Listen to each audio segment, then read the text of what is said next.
आज से हजारों साल पहले एक ऐसे महान गुरु हुए जिन्हें स्वयं शिव जी ने संजीवनी विद्या की शिक्षा दी।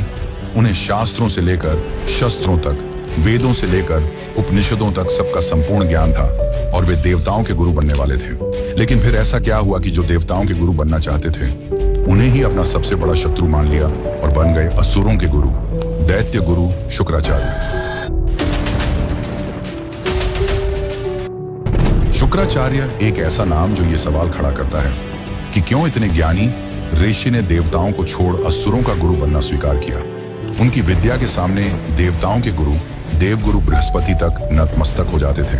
वो ऐसे गुरु थे जिनसे स्वयं देवता भी डरते थे। सबसे बड़ा सवाल तो यह कि क्यों उन्हें शिव जी का पुत्र कहा जाता है और क्यों दी शिव जी ने उन्हें संजीवनी विद्या की शिक्षा, जिसके बल पर शुक्राचार्य ने न जाने कितने मर चुके असुरों को जीवन दान दिया। वो एक ऐसे गुरु थे जिन्होंने इंद्रासन को हिलाकर रख दिया और बन गए इंद्र के सबसे बड़े दुश्मन। लेकिन फिर क्यों इंद्र की पुत्री जयंती से उनका विवाह हुआ और देवकन्या बन गई दैत्य गुरु की पत्नी। और सबसे चौंकाने वाला सवाल यह कि इतने ज्ञानी गुरु जिनके पास ऐसी विद्या थी जो मृत को जीवित कर दे, वो आखिर क्यों अपनी जान नहीं बचा सके? आखिर कैसे हुई दैत्य गुरु शुक्राचार्य की मृत्यु? तो आज के इस वीडियो में हम जानेंगे दैत्य गुरु शुक्राचार्य की असली कहानी जो आपको नहीं पता। दैत्य गुरु शुक्राचार्य की वो रहस्यमयी कथा जिसमें छिपा है मृत्यु से अमरता तक का रहस्य और एक ब्राह्मण से दैत्य गुरु बनने तक की अविश्वसनीय यात्रा। लेकिन उससे पहले अगर आपको वीडियो अच्छी लग रही है तो इसे एक लाइक जरूर करें।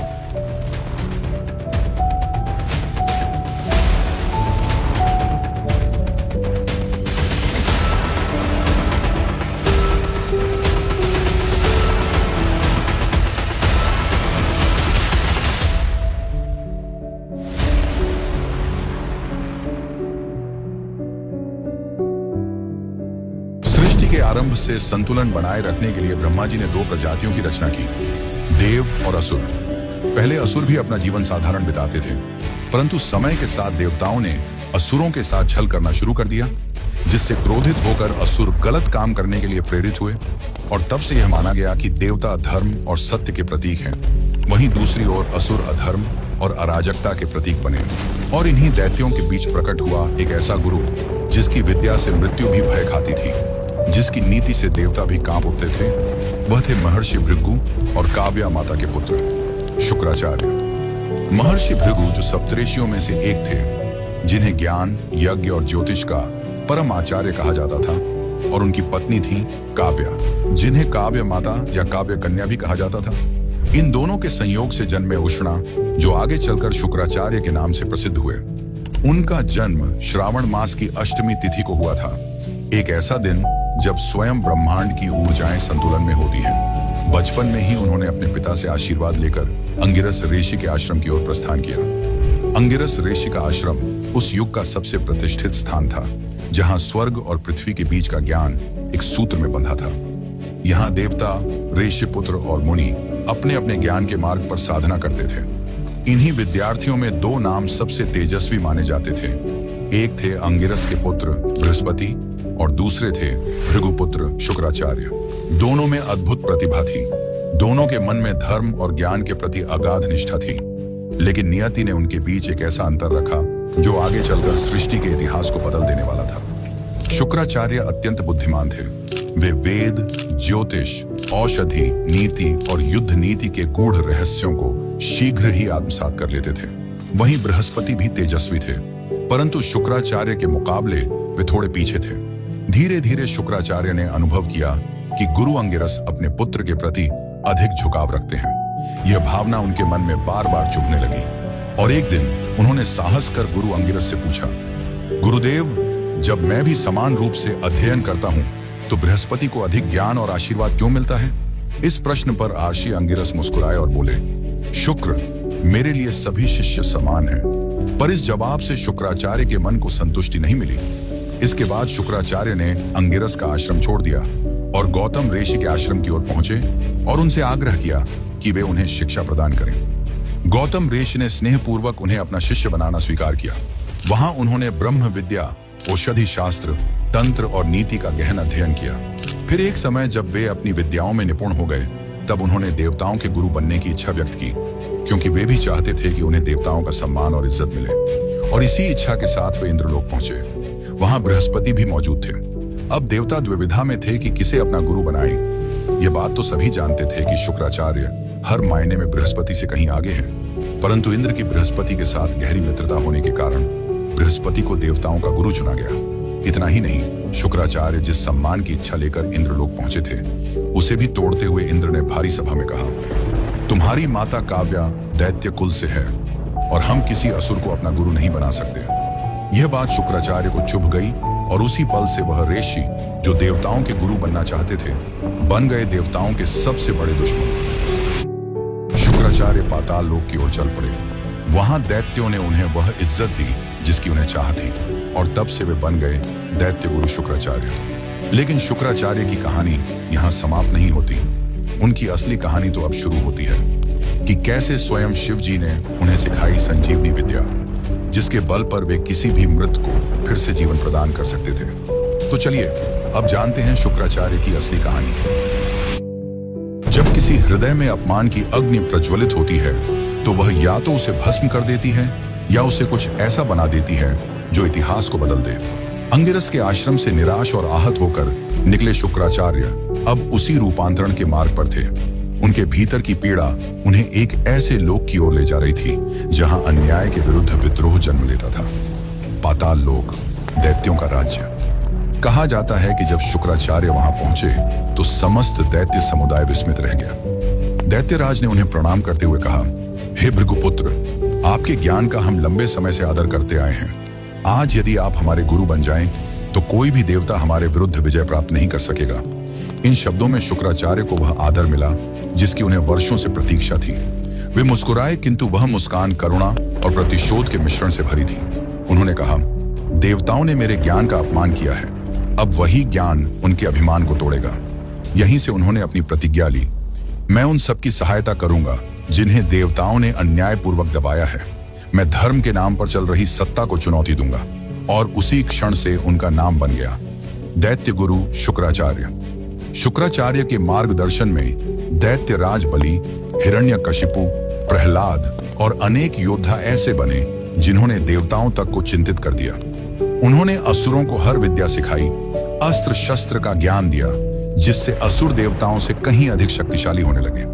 लेकिन फिर भी जब भी देवता और असुरों के बीच कोई युद्ध होता, देवता ही जीतते, क्योंकि उनके पास था वह अमृत जो समुद्र मंथन से निकला था और विष्णु ने चाल से वह अमृत केवल देवताओं में बांट दिया, जिसके कारण वे मारे जाने के बाद भी फिर से जीवित हो जाते। यह देखकर असुर भयभीत होने लगे और इसी क्षण शुक्राचार्य ने वह विद्या सीखने की ठानी जिससे मृत भी पुनः जीवित हो जाए। और उस विद्या का नाम था संजीवनी विद्या, जो उन्हें केवल शिव ही सिखा सकते थे। और इसी ने उन्हें प्रेरित किया एक ऐसी असाधारण तपस्या के लिए जिसने इंद्रलोक तक को प्रभावित कर दिया। कहा जाता है कि शुक्राचार्य एक विशाल वृक्ष की शाखा से उल्टा लटक कर नीचे प्रज्वलित हवन कुंड के धुएं को श्वास के रूप में ग्रहण करते हुए 1000 वर्षों तक तपस्या में लीन रहे। उनके तप का तेज इतना प्रबल हुआ कि उसकी आभा देवलोक तक पहुंच गई। स्वर्ग में बैठे इंद्र को जब यह बात पता चली कि दैत्य गुरु संजीवनी विद्या प्राप्त करने की साधना कर रहे हैं तो वे भयभीत हो उठे। उन्होंने सोचा, यदि शुक्राचार्य यह विद्या प्राप्त कर लेंगे तो देवताओं की सत्ता समाप्त हो जाएगी। भय के कारण इंद्र ने अपनी पूरी शक्ति लगा दी इस तपस्या को भंग करने में। पहले उन्होंने मृदु हवाएं भेजी, फिर प्रचंड तूफान और अंत में अपनी अप्सराओं को। परंतु शुक्राचार्य का ध्यान अटूट था। उन्होंने अपनी आंखें तक नहीं खोली, जिससे इंद्र की चिंता बढ़ गई। अंततः इंद्र ने स्वयं अपनी पुत्री जयंती को आदेश दिया कि जाओ, किसी भी उपाय से उसकी तपस्या भंग करो। यदि वह सफल हो गया तो हम सबका अंत निश्चित है। जयंती सौंदर्य और बुद्धि दोनों में अद्वितीय थी। वह धरती पर उतरी और उस तपस्वी के सामने आकर खड़ी हुई। उसने अपने सारे आकर्षणों का प्रयोग किया, पर शुक्राचार्य की एकाग्रता अडिग रही। जिसके बाद जयंती ने शुक्राचार्य के नीचे जल रही अग्नि पर विषैले पदार्थों को मिला दिया और जैसे ही उसका धुआं शुक्राचार्य के शरीर में गया, उनके शरीर के विभिन्न अंगों से खून की नदियां बहने लगी। परंतु उन्होंने अपनी तपस्या नहीं रोकी। यह सब देखकर जयंती को अपनी गलती का एहसास हुआ और वह वहां से लौट गई और शुक्राचार्य अपनी तपस्या में लीन रहे। अंततः हजारों वर्षों की कठिन तपस्या के बाद शिवजी उनकी साधना से प्रसन्न होकर उनके सामने प्रकट हुए और कहा, हे भृगुपुत्र, मैं तुम्हारी तपस्या से प्रसन्न हूं, मांगो, क्या वर मांगते हो? तब शुक्राचार्य ने शिवजी से संजीवनी विद्या सिखाने की प्रार्थना की। शिवजी ने उन्हें संजीवनी विद्या सिखाई और साथ ही यह चेतावनी दी, हे शुक्राचार्य, इस विद्या का दुरुपयोग मत करना। शुक्राचार्य ने श्रद्धा से झुककर वचन दिया, प्रभु, मैं इस ज्ञान का उपयोग केवल भलाई के लिए करूंगा। इसके बाद शिव अंतर्ध्यान हो गए। फिर इसके बाद ऐसा क्या हुआ कि भगवान शिव ने स्वयं शुक्राचार्य को निगल लिया और क्यों कहलाए शुक्राचार्य शिवजी के पुत्र? तो चलिए अब उस कथा को भी जान लेते हैं। लेकिन उससे पहले हम यह जान लेते हैं कि क्यों इंद्र की पुत्री जयंती ने इंद्र के सबसे बड़े दुश्मन शुक्राचार्य से विवाह किया। संजीवनी विद्या पाने के बाद शुक्राचार्य सिर्फ एक गुरु नहीं बल्कि असुरों के लिए वरदान बन गए थे और देवों के लिए अभिशाप। और इसी बीच इंद्र की बेटी जयंती ने शुक्राचार्य के सामने विवाह का प्रस्ताव रखा। पर आखिर ऐसा क्यों? दरअसल जब शुक्राचार्य संजीवनी विद्या पाने के लिए तप कर रहे थे, तब इंद्र के आदेश पर जयंती ने उनकी तपस्या भंग करने की कोशिश की, पर वह असफल रही और उसे अपनी गलती का एहसास हुआ। उस महान संत के लिए उसके मन में श्रद्धा और विनम्रता दोनों जाग गईं और अपनी गलती का प्रायश्चित करने हेतु वह शुक्राचार्य के आश्रम जा पहुंची और उनसे कहा, गुरुदेव, मुझे अपने किए पर पछतावा है और मैं चाहती हूं कि यहीं आपके साथ रहकर आपकी सेवा करूं। इसी से मेरे मन को शांति मिलेगी। शुक्राचार्य ने शुरू में तो मना किया, पर बाद में वे इसके लिए मान गए। अब जयंती आश्रम में रहकर आश्रम के कार्य करती और धीरे धीरे उसे शुक्राचार्य से प्रेम हो गया। उसने शुक्राचार्य के सामने विवाह का प्रस्ताव रखा। शुक्राचार्य ने पहले कहा, तुम देवपुत्री हो और मैं देवों का सबसे बड़ा शत्रु, इस कारण यह मिलन अनुचित है। परंतु जयंती के प्रेम और जिद के सामने वे हार गए और दोनों का विवाह संपन्न हुआ। मित्रों, यह तो हुई उनके मिलन की कहानी। अब चलिए हम जानते हैं कि क्यों शिवजी ने शुक्राचार्य को निगल लिया था। उस समय धरती पर भयानक युद्ध चल रहा था। असुरों और देवताओं के बीच घमासान जंग छिड़ी हुई थी और उस युद्ध के बीच बैठे थे दैत्य गुरु शुक्राचार्य, आंखें बंद और होठों पर संजीवनी मंत्र का जाप। वह युद्ध में मरे हुए हर असुर को पुनः जीवित कर देते थे। इधर असुर संजीवनी विद्या के बल पर पुनः जीवित हो रहे थे और उधर देवता जो अमृत के बल पर मृत्यु को प्राप्त नहीं हो रहे थे। यह चक्र अनंत काल तक चलने लगा, जिससे धरती का संतुलन बिगड़ने लगा। समय के साथ देवता कमजोर पड़ने लगे। तब सभी देव मिलकर शिव जी के पास गए और उन्हें सारी बात बताई। अपनी सिखाई हुई संजीवनी विद्या का इस प्रकार दुरुपयोग देखकर शिव जी क्रोध से भर गए और शुक्राचार्य से कहा, भृगुपुत्र, तुमने वह किया जो किसी ऋषि को शोभा नहीं देता।